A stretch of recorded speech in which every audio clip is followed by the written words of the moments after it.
Ça tourne? Ok, vous venez d'acheter votre nouvel appareil photo et vous voulez sortir du mode automatique? Pour cela, il va vous falloir comprendre le triangle d'exposition. Alors quand on parle triangle d'exposition, on parle de trois choses. Le réglage de la sensibilité des ISO, l'ouverture du diaphragme et la vitesse d'obturation. Dans cette vidéo, je vais vous expliquer ce qu'est les ISO, à quoi ça sert, ses effets et comment ça servir. Mais avant ça, jingle.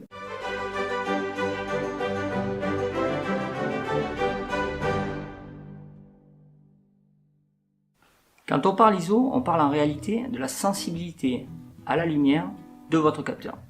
Cette notion nous vient de l'époque de l'argentique, où pour faire une photo, il fallait mettre des pellicules dans ces appareils. Vous deviez choisir la pellicule en fonction des photos que vous alliez faire au préalable, ce qui au passage est vraiment pas pratique. Régler la sensibilité ISO est une fondamentale du triangle d'exposition. Parfois il vous faudra une sensibilité faible à la lumière, et d'autres fois il faudra booster le signal pour avoir une sensibilité haute. Il est impératif de régler ces ISO en fonction de la situation.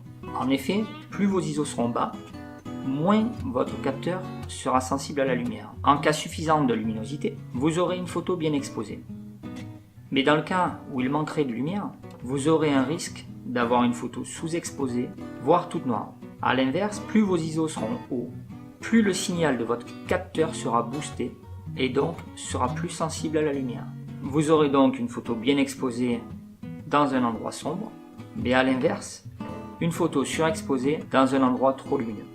De plus, selon votre boîtier, passé un certain seuil, généralement au-dessus de 6400 ISO, votre capteur risque de générer du bruit. Et pour info, le bruit, c'est ça.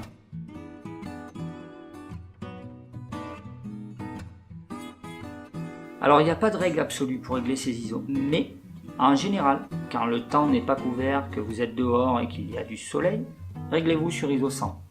Alors je dis 100, mais selon les appareils, ça peut être 50 ou ça peut être 200. Ça dépend, encore une fois, de votre boîtier.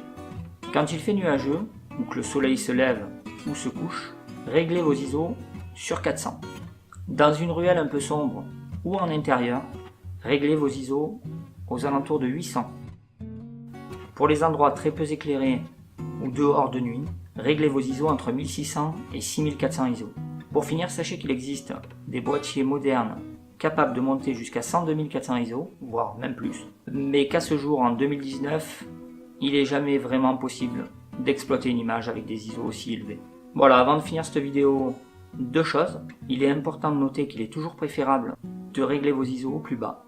Et la deuxième chose, pour ceux qui me suivent, vous le savez, j'aime pas les fins de vidéo.